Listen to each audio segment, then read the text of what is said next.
Hey, what's up, everybody? It's Petty with Petty Boy Beats. We're on our third episode of my YouTube tutorial series called Petty Logic. If this is your first time watching, what I'm doing is actually covering some of the bare bone basics in Logic Pro X, and then we're going to move into some of the advanced tutorials as well. If there's any tutorial or anything that you're having trouble on specifically, hit the comment section down below and I'll do my best to put that out there to help you guys out a little bit. I'll make a video for it. Today we're going to be covering how to BPM a beat and get it ready for vocal comping. I'll also show you guys how to bounce a beat out or any piece of music in Logic out, ready to either mix or go to its final state wherever it's going to land. And I'm going to show you guys how to color coordinate your MIDI and audio blocks while you're producing, and that's not mandatory, but it helps my workflow, so I'm thinking maybe it'll help one of you guys out a little bit. But just not to take up all the time talking, if you guys will look at my screen real quick, what I have pulled up here is just a beat that I just finished. I just mixed and mastered this beat, and I got it, I'm going to bounce it out in this tutorial and get it ready to put in my store. But I didn't color coordinate anything yet. I didn't do anything to it like that yet, so I could actually use it for the tutorial. But just to jump in, this is just the beat in its entirety. One thing that I like to do is separate all the different sections of the instrumental. That way, while I'm mixing, if I need to jump to the hook real quick, I don't have to think about where it's at. I can see the color that I made it, and I could just loop it right to that. So just to show you guys how to do that, this right here is what I'm using for the intro of this beat. So these blocks right here, we're going to grab all of that and right click and go down to name and color, and then there's a show and hide colors option. Click that. I usually make my intros red. You guys can make them whatever color you'd like. This is just what's in my mind all the time. This is just my workflow. If you choose to copy my workflow direct, more power to you. I appreciate it. So we made those red, so we know this is the intro. Okay, so that means that all of this is the first verse. So we're gonna grab all that. Again, you just right click, you go down to name and color and show and hide colors. We'll make the verses blue. Now, I'm a stickler for keyboard shortcuts. It increased my workflow. The less time I have to think about clicking or doing this or doing that, the more time I can put into my production. So if you do want to know the keyboard shortcut to do these colors, same process. You grab everything that you want to make a certain color and you hit Option and C on your keyboard. This will also bring the colors up. So this is the hook right here. So we're gonna, need to get more precise with my mouse. This is the hook right here. So we're gonna hit Option and C, and we will make the hook pink.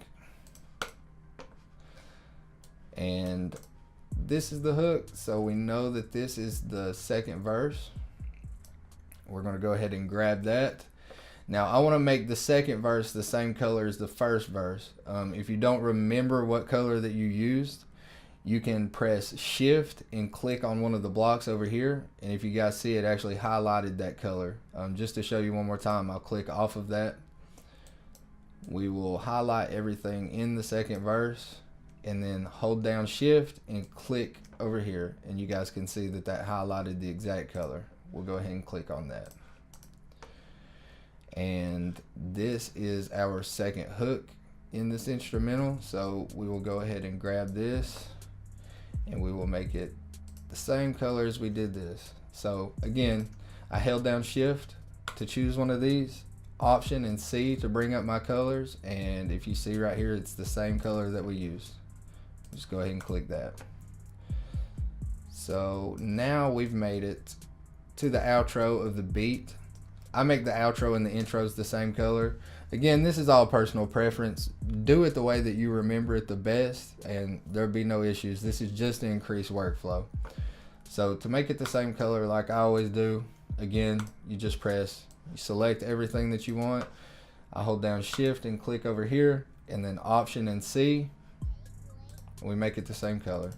And just to go over one more time how you can do it without the keyboard command, you select everything, right click, name and color, and then there's a show and hide colors. It's going to the other side for some reason.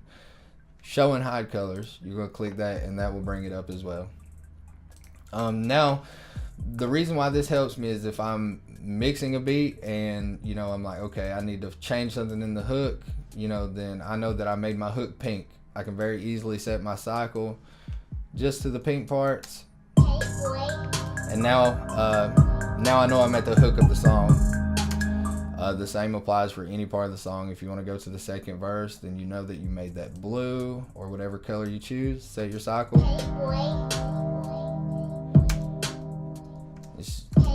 Sorry about that. It just helps you easily get to a specific part of the beat that you want to be at.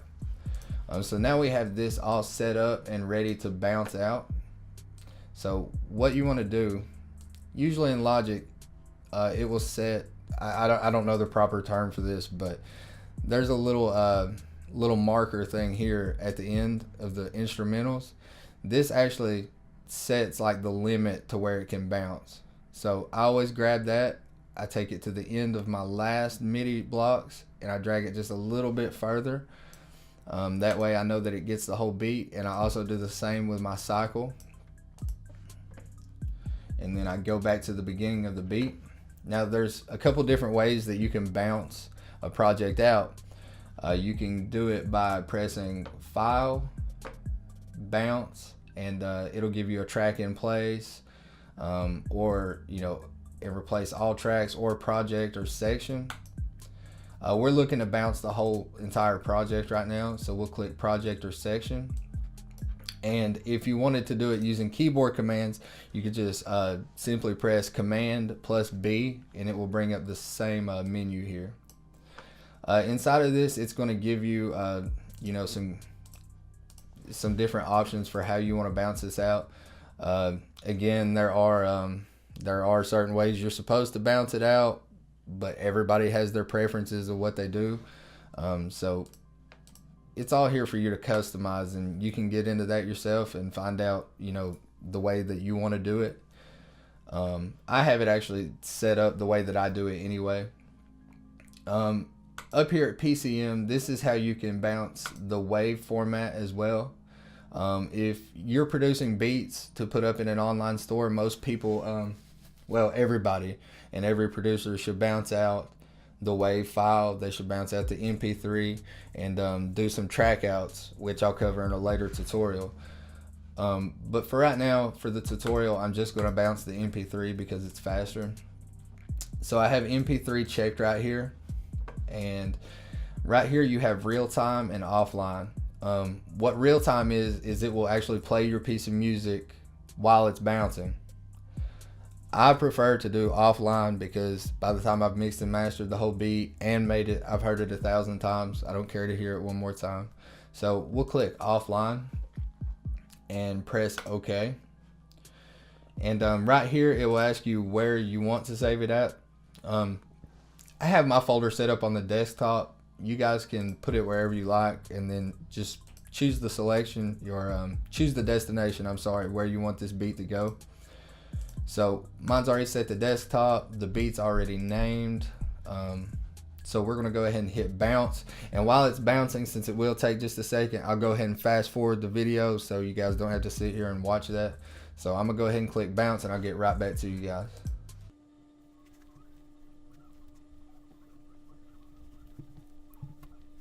Alright guys, so we bounced that beat out, and we're just going to set up a scenario here that we were about to record someone over the beat that you just made, or maybe you're going to record yourself.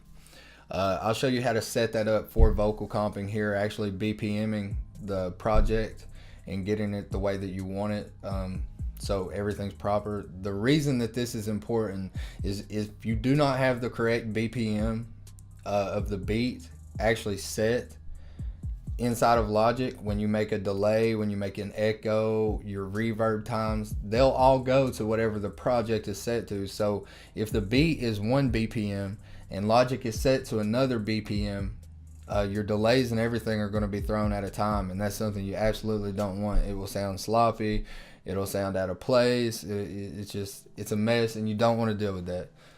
So just looking at my screen here, I have Logic pulled up, and I'm going to go ahead and make an audio track. It looks like it's picking up my vocals a little bit. That's fine. Over here on my desktop, this is the beat that we just bounced out. We're just going to drag that in to Logic. As you can see now, it has dragged the beat in here. If we were to start recording on this right now with the tempo at 120, the delays would be off. Like I said, the reverbs, it's just going to throw everything off. It's a bad look. So the first thing that you want to do when you're getting ready for vocal comping is BPM the beat and figure out how many beats per minute it is. How you do that is you go over here in your effects chain, click audio effects, and then we're going to go down to metering, and there's a BPM counter. Go ahead and throw that on it. Now we'll start the beat right here, and you guys will be able to see as the beat plays and it picks up on the drum patterns and everything, it'll actually display the tempo of the beat on that screen, and we can change it. You guys can see right here, this is 125 beats per minute. So we'll go ahead and stop that. And if you go up here and try to change the BPM, to 125, just like that, you see that it stretched the audio out. We don't want that either. That will change your actual audio file. Not a good look either. So what you do is you click the audio file. We're going to go to Functions tab up here, and we're going to lock the position in. You can see the lock up here in the corners. And now we're going to go to our tempo screen and change this to 125. Let's see, and now we will unlock it. Click the audio file, and again you just go up to the Functions tab and unlock the position. Now Logic is actually, it's set to 125, the same as the beat. Everything will coincide as far as delays and everything will line up perfectly now. So you're ready to start vocal comping. And you guys can hear this didn't change your file at all. All this did was set Logic to be at the same exact BPM as your beats. But that wraps up the tutorial for today. I appreciate everybody tuning in and watching. Again, if this is the first episode that you've watched, go watch the previous episodes. In episode 2, I show how to drag and drop drum samples in the EXS24. And in the description, I have a download link to a free drum kit. There's some loops and stuff in it. Go grab that, make a few beats out of it. There's actually 4 loops in that pack that you guys can drag into Logic and practice setting your BPM on, and then make a beat with those loops. I've given you 4 of them, so that's enough to make 4 beats. So go make them, go get that money. Hit like, comment, subscribe, dislike, however you guys choose. I hope these are helping you out. But again, that wraps it up for today. Thanks for watching. Y'all be good. It's Petty.